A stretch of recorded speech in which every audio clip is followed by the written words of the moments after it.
Okay.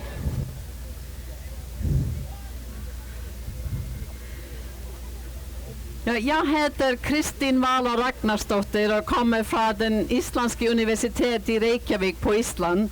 Men min skandinavisk er ikke så god, så jeg skal snakke på engelsk. Men hvis det ikke er noe som jeg ikke forstår, så kan jeg spørre. Ja? So, my talk today is entitled Climate Emergency, All Hands on Deck.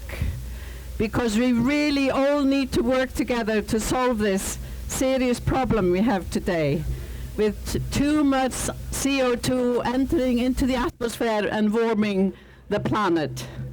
The latest report from the IPCC has demonstrated that we need to halve the emissions by 2030 if we do not want to go over 1.5 degrees, and we are already at 1 or 1.1. What has happened over the last 50 years is that the population has doubled. So we are now 7.8 billion and rising. The global economy has grown nearly fourfold, and the trade has grown tenfold, and this has driven up energy and material use exponentially. So all the curves look like this. For climate, for temperature rise, for CO2 in the atmosphere, for the use of iron, for the use of gold, for the use of all the natural resources we are using, including phosphorus to produce our food. And this, because of this, we are now coming into a century where we will have peak production of everything. I mean, when we have a peak production, it means we still have half left, but those are the resources which are the most difficult to get and cost more energy and water and so on. So we must learn to use less natural resources. And at the basis of this exponential growth in the material use and consumption is our economic system. The neoliberal economic system is driving us to produce as much as we can to feed the economy. And so we need to change the economic system. And that is really one of the core issues that we need to address. Because we could say that energy and materials and phosphorus is what allows people to grow and thrive in a society with all this infrastructure we have here around us.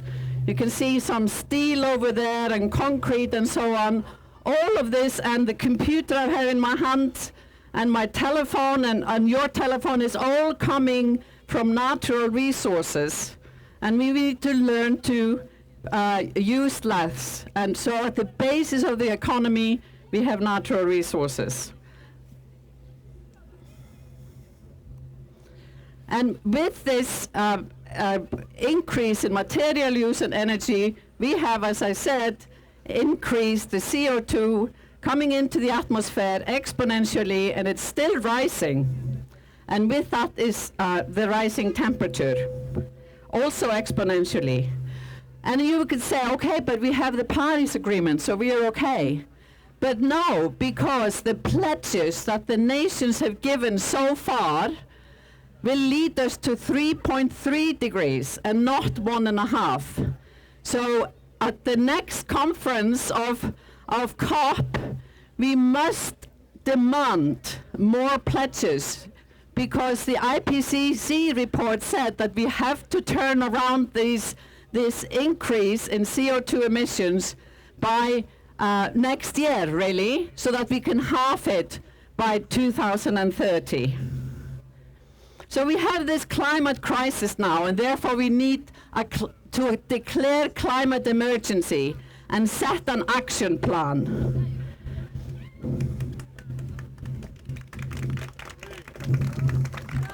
So what I'm going to talk about are a few steps that are rather easy that we can take now if there is will.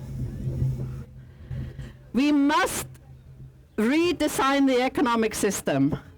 You know that our politicians are always happy when we have economic growth. Well, when we have economic growth, that means that we are using more and more natural resources. We are putting more CO2 into the atmosphere.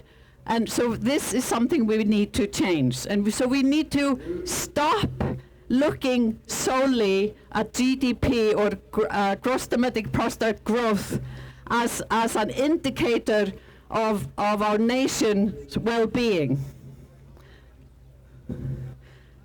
What should this story look like? We need to think about the world we want. How do we look at world we want? We need a world that works for all of humanity and nature. For that, we need to understand the whole system, how the whole natural system and the societal system is interacting. We need to put human well-being and well-being of nature at the core of this new economic system. We need to care for Earth, care for people, and care for nature, and share the profits. We need some visioning to see where we really want to go, and for that we need some ethical values, and we need a holistic approach. So this new story is something that we need to design together, and that fast. Now, luckily, there are many people around the world who are designing a new economy for the 21st century, and they are called something like the sharing economy, the degrowth economy, the green economy, the wisdom economy, the circular economy, etc. And one economic vision that I have been working on with some friends is called the well-being economy. And that is an economy which is designed to fit within the Earth's boundaries and have the overall goal of sustainable, prosperous, and equitable well-being for humans and nature. And this is possible.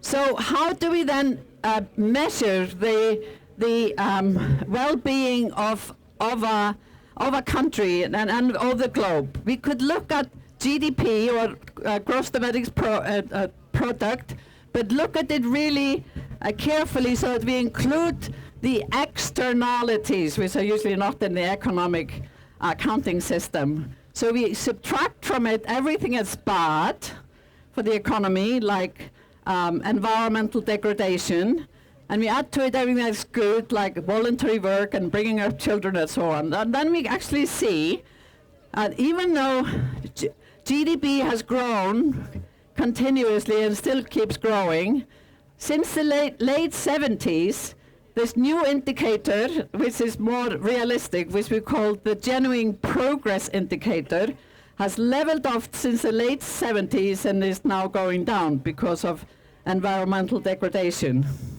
We could measure the health in the environment with something like the ecosystem and biodiversity services, and then the societal component by looking at the Better Life Index of the OECD or other sort of qualitative surveys. The Wellbeing Economy Alliance was formulated in 2017 and has grown and has now members all across the globe. And in that, we are trying to get all of these new economic thinkers together. And we have formulated a research group, we have research fellows, we have people who are writing this new narrative, we have a finance group, a business group, a youth group, a citizens groups, we have hubs, and we have leadership groups. So this is something you can join and be a part of creating this new economy. We also have a government group, Wellbeing Economy Governments, or WeGo. And that is led by the First Minister of Scotland, Nicola Sturgeon, and signed up is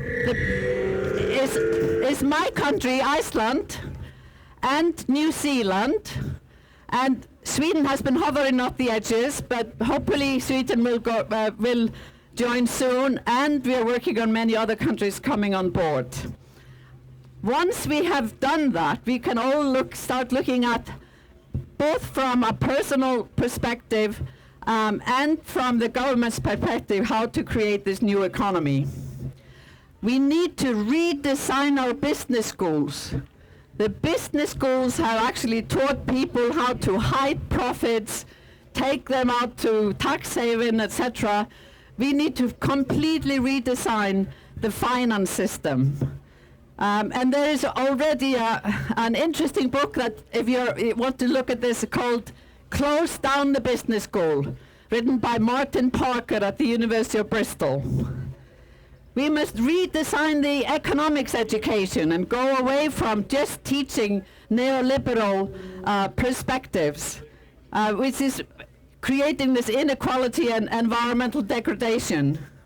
And we need to have more pluralistic teaching so that the people learning about economics learn about other economic theories than neoliberalism. And we can claim the sky. A number of scientists, me included, wrote a letter about how we could claim the sky as a commons which is owned by everybody. And their big polluters would have to pay fines for polluting. So you can find this, claim the sky and sign the letter. We should make ecocide a crime.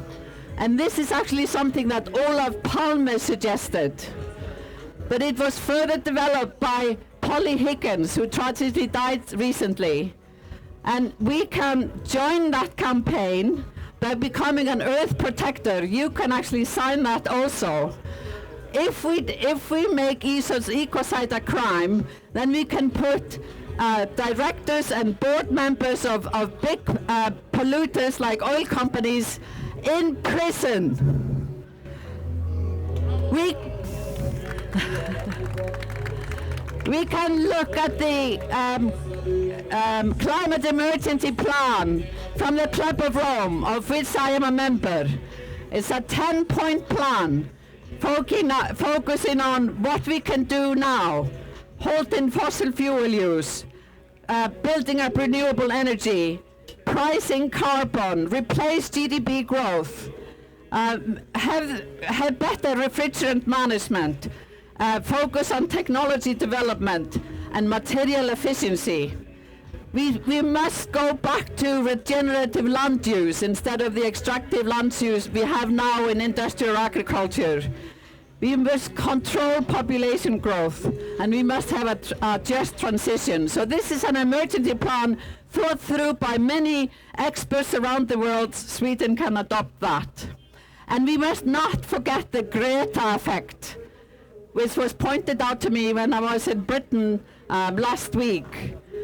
There, the daughter of a friend of mine who is 7, instead of the teachers allowing them to go and protest, they have changed the day into a Friday for Futures Day where they focus on environmental issues. And this is happening all over the world. So, here are some simple steps for government. And I'm focusing on Sweden because I'm in Sweden, but it could be for any other country. So Sweden joined the New Economics Alliance for Government. That's easy. Sweden tabled the Ecocide law in the Rome Statute. Rome Statute can be changed by just one country who has signed the Rome Agreement to change it, and then other nations can sign up for it. Sweden's education minister can demand change in education at higher education level in business schools and economics departments. Schools in Sweden could adopt the Fridays for Future curriculum.